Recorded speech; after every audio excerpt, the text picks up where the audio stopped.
Happy day. Welcome to stock insights. நம்ம சேனலில் daily stock நியூஸோட updates தான் பார்த்துட்டு வரோம். இன்னைக்கு செப்டம்பர் 3 என்னென்ன இம்பார்ட்டன்ட் நியூஸ் வந்திருக்குன்னு பார்க்கலாம்.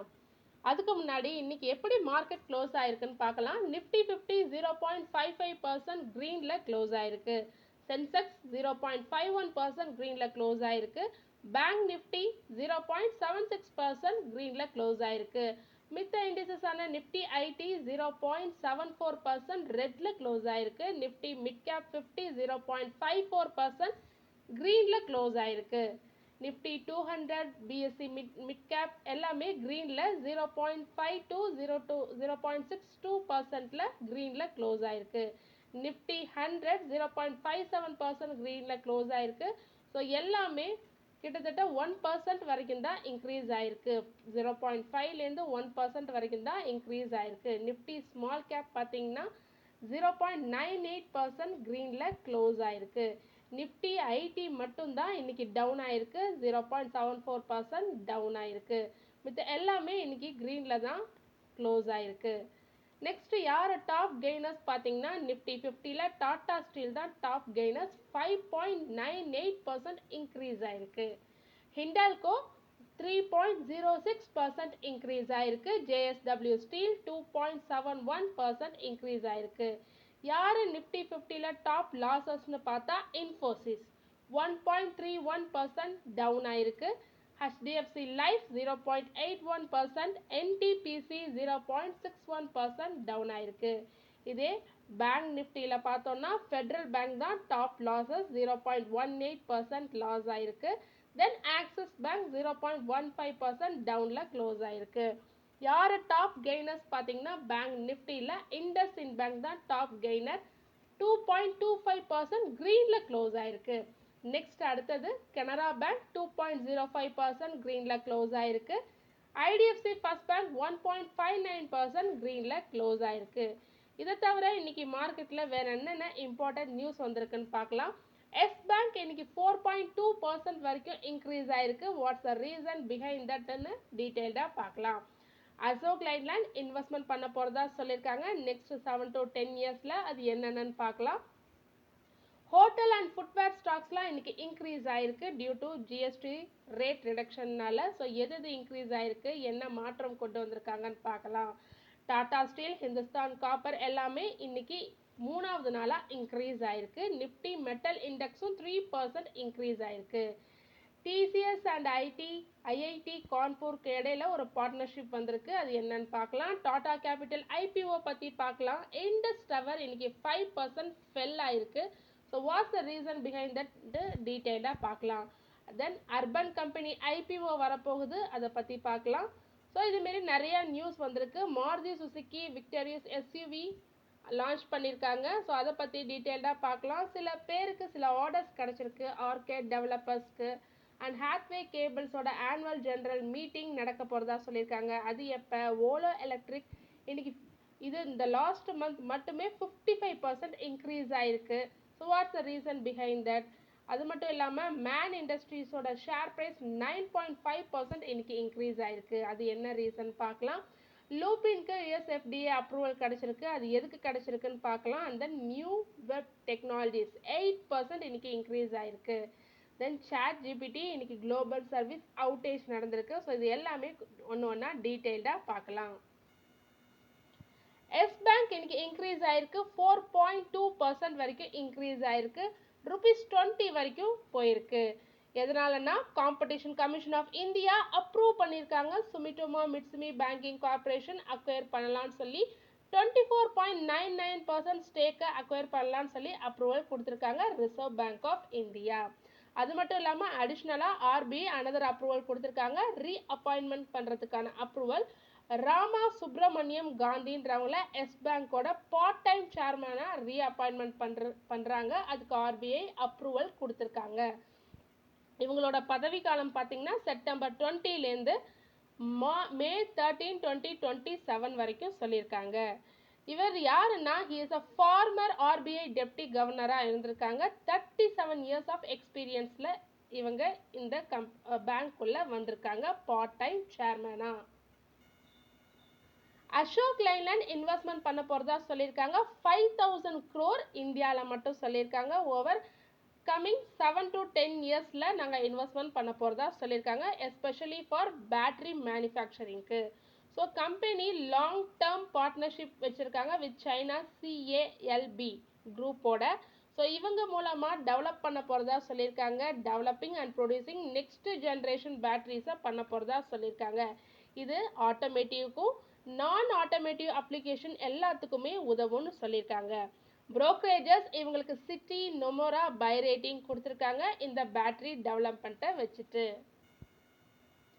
ஹோட்டல் அண்ட் ஃபுட்வேர் ஸ்டாக்ஸ் இன்னைக்கு 3% இன்க்ரீஸ் ஆயிருக்கு due to GST rate reduction.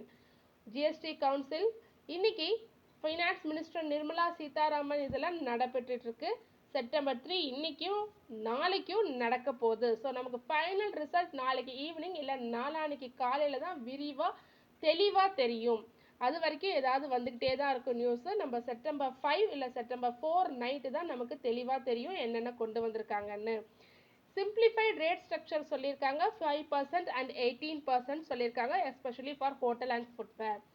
GST on footwear வந்து 2500க்கு பிலோ இருந்ததுன்னா அதோட ஜிஎஸ்டி ப்ரைஸை 12%லேருந்து 5%ஆக கம்மி பண்ண போகிறதா சொல்லியிருக்காங்க. ஸோ இதனால் இன்றைக்கி ரிலாக்ஸோ, கேம்பஸ், ஆக்டிவ் வேர், காதிம் எல்லாமே இன்றைக்கி 3%லேருந்து 4% வரைக்கும் இன்க்ரீஸ் ஆகிருக்கு. அதே சமயத்தில் ஹோட்டல்ஸ் பார்த்திங்கன்னா ஜிஎஸ்டி கவுன்சில் டிஸ்கஷன் போயிட்டுருக்கு. Simplification of tax on hotel rooms கொண்டு வர போகிறதா சொல்லியிருக்காங்க. 12% ஸ்லாபை ரிமூவ் பண்ண போகிறதாகவும் சொல்லியிருக்காங்க. So hotel companies with room rates பார்த்தீங்கன்னா டிப்பிக்கலி பிலோ 7500 per night இருக்கிற எல்லாருமே இன்னைக்கு ஏறி இருக்காங்க. ஐடிசி ஹோட்டல் ஏறி இருக்கு, லெமன் ட்ரீ ஹோட்டல்ஸ் ஏறி இருக்கு, அண்ட் EIH எல்லாமே இன்னைக்கு ஏறி இருக்காங்க 1 to 2% ரேஞ்சில். Tata steel and Hindustan copper இன்னைக்கு 3வது நாளாக இன்க்ரீஸ் ஆயிருக்காங்க. நிஃப்டி மெட்டல் இண்டெக்ஸ் இன்னைக்கு இன்க்ரீஸ் ஆயிருக்கு, 3% வரைக்கும் இன்க்ரீஸ் ஆயிருக்கு. என்ன ரீசன் பார்த்தீங்கன்னா US டாலர் வீக்காக இருக்குது, அந்த ஜிஎஸ்டி ரேட் ரிடக்ஷன் அவங்களும் எதிர்பார்க்குறாங்க. சைனாவால் ப்ரொடக்ஷன் ஸ்டாப் பண்ணியிருக்காங்க. ஸோ அதனால் இந்தியாவுக்கு பெரிய வாய்ப்பு இருக்குன்னு சொல்லியிருக்காங்க.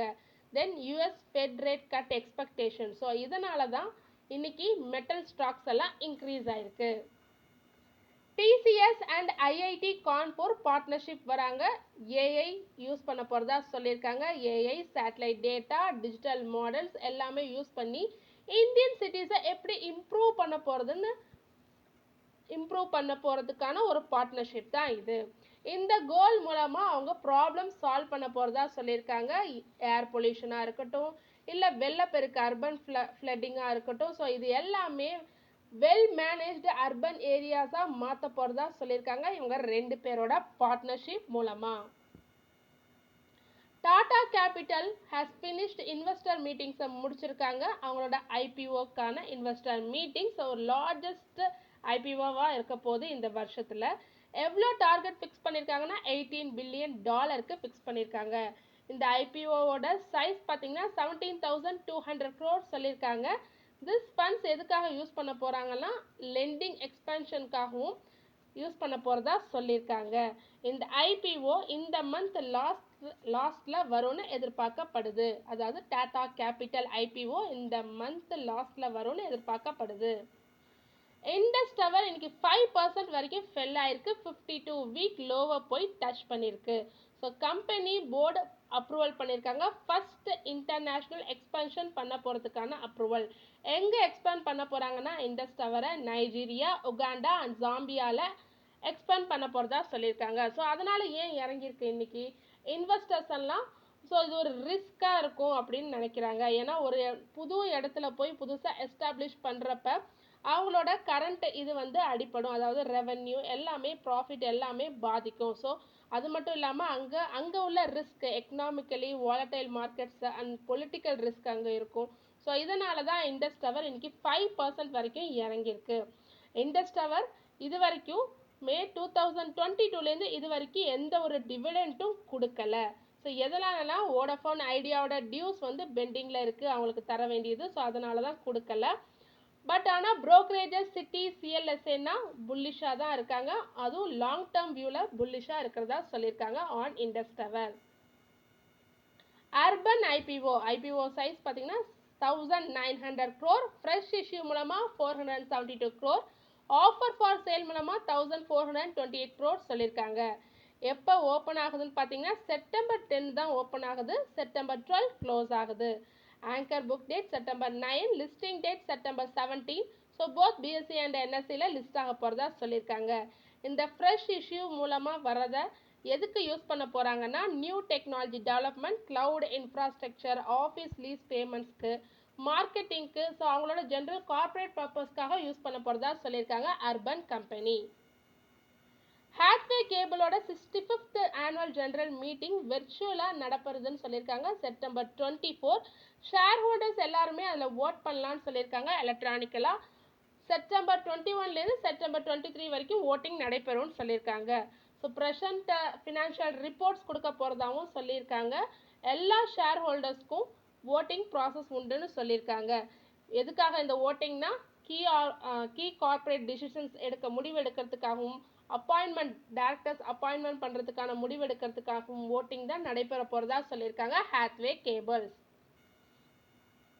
ஆர்கேட் டெவலப்பர்ஸ் அக்வயர் பண்ணியிருக்காங்க உல்லன் அண்ட் டெக்ஸ்டைல் இண்டஸ்ட்ரீஸை 148 crore அக்வயர் பண்ணியிருக்காங்க. இந்த அக்வசேஷனில் என்ன இன்க்ளூட் ஆகுதுன்னு பார்த்தீங்கன்னா 14,363.60 ஸ்கொயர் மீட்டர் லேண்ட் கிடைக்குது, மெயினாக மும்பையில் கிடைக்குது. ஸோ ஆர்கேட் டெவலப்பர்ஸோட செகண்ட் அக்வசேஷன் மும்பையில். ஆர்கேட்ன்றவங்க யாருன்னு பார்த்தீங்கன்னா ஒரு well establish real estate developer, மெயினாக மும்பையில் 39 years ஆஃப் ஹிஸ்ட்ரி வச்சுருக்காங்க.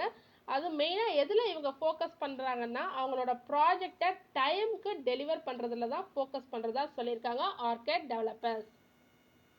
மாருதி சுசுகி லான்ச் பண்ணியிருக்காங்க நியூ விக்டோரியஸ் எஸ்யூவியை. இதோட ப்ரைஸ் பார்த்தீங்கன்னா 12 lakhsலேருந்து ஸ்டார்ட் ஆகுது. இது எதுக்கோட காம்படிட்டாக இருக்க போகுதுன்னு பார்த்தீங்கன்னா ஹுண்டாயோட கிரேட்டாக்கு காம்படிஷனாக இருக்கும்னு சொல்லியிருக்காங்க. இதில் என்னென்ன கீ ஃபியூச்சர்ஸ் இன்க்ளூட் பண்ணியிருக்காங்கன்னா 5-star BNCAP சேஃப்டி ரேட்டிங் கிடச்சிருக்கு, level 2 ADAS. இது ஃபர்ஸ்ட் ஃபார் மாருதி, இது ஃபர்ஸ்ட் டைமாக இப்போ தான் கிடச்சிருக்கு. And then multiple power train option, அதாவது பெட்ரோலாக இருக்கலாம், இல்லை ஹைப்ரிடாக இருக்கலாம், சிஎன்ஜி. ஸோ இது எல்லாமே இதில் இருக்குன்னு சொல்லியிருக்காங்க விக்டோரியஸ் எஸ்யூவியில். ஓலா எலக்ட்ரிக் ஷேர் ப்ரைஸ் 55% மட்டும் லாஸ்ட் மந்தில் இன்க்ரீஸ் ஆயிருக்கு. எதனாலன்னு பார்த்தீங்கன்னா ஆல்ரெடி நமக்கு தெரிஞ்சதுன்னா பிஎல்ஐ ஸ்கீம் இவங்களுக்கு கம்பெனிக்கு அப்ரூவல் கொடுத்துருக்காங்க கவர்மெண்ட். அண்ட் தென் ஆஃபர்ஸ் எவ்வளோ தூரம் வரைக்கும் போகுதுன்னு பார்த்தீங்கன்னா இந்த பிஎல்ஐ ஸ்கீமோட ஆஃபர்ஸ் டில் 2028 வரைக்கும் அவங்களுக்கு அவைலபிளாக இருக்குது. அனலிஸ்ட் என்ன எக்ஸ்பெக்ட் பண்ணுறாங்கன்னா இந்த ரேலி கண்டினியூ ஆகும். அவங்களோட டார்கெட் என்ன சொல்லியிருக்காங்கன்னா ஓலா எலக்ட்ரிக்கு 80 to 90 per ஷேர்னு சொல்லியிருக்காங்க. மேன் இண்டஸ்ட்ரீஸோட ஷேர் ப்ரைஸ் இன்னைக்கு 9.5% இன்க்ரீஸ் ஆயிருக்கு. கம்பெனி அனௌன்ஸ் பண்ணியிருக்காங்க ஒரு நியூ எக்ஸ்போர்ட் ஆர்டர் அவங்களுக்கு கிடைச்சிருக்கு. அதோட வேல்யூ பார்த்தீங்கன்னா 1700 crore.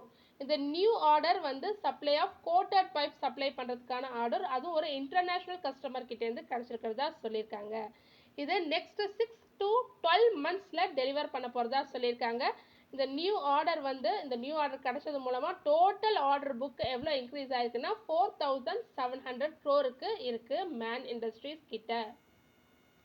லூபின்க்கு USFDA அப்ரூவல் கொடுத்துருக்காங்க. அவங்களோட ஜெனரிக் இன்ஜெக்டபிள் ட்ரக்கான சீசோஃபெனரியா அண்ட் பைபோலார் டிசார்டருக்கு யூஸ் பண்ணுற ட்ரக்குக்கு USFDA அப்ரூவல் கொடுத்துருக்காங்க. இது ஒரு ஃபர்ஸ்ட் ப்ராடக்ட் அவங்களோட சப்சிடரி கம்பெனியான நான்மோனிஸ் டெக்னாலஜிஸ் கிட்டேருந்து இவங்க பண்ணியிருக்காங்க. இந்த ட்ரக்ஸோட வேல்யூ யூஎஸ் மார்க்கெட்டில் பார்த்தீங்கன்னா $190 million எஸ்டிமேட் பண்ணியிருக்காங்க. ஸோ இந்த நியூஸ் வந்ததுலேருந்து லூபினோட ஸ்டாக் ப்ரைஸ் 2.4% வரைக்கும் இன்னைக்கு இன்க்ரீஸ் ஆயிருக்கு. நியூ வெப் டெக்னாலஜியோட ஷேர் ப்ரைஸ் இன்னைக்கு 8% இன்க்ரீஸ் ஆயிருக்கு. அவங்களுக்கு 1734 crore ஆர்டர் கிடைச்சிருக்கு.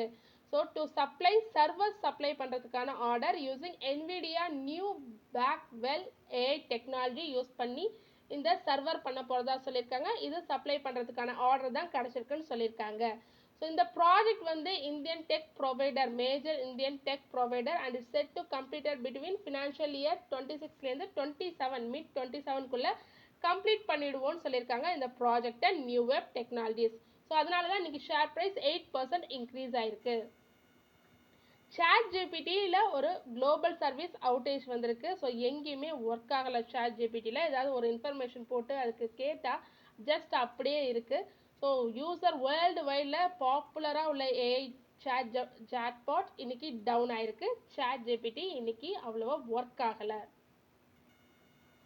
தொடர்ந்து இதுமாரி யூஸ்ஃபுல்லான மார்க்கெட் இன்ஃபர்மேஷன் வேணும்னா மறக்காமல் நம்ம சேனலை சப்ஸ்கிரைப் பண்ணுங்கள், பெல் ஐக்கான் கிளிக் பண்ணுங்கள், லைக் அண்ட் ஷேர் பண்ணுங்கள். தேங்க்யூ.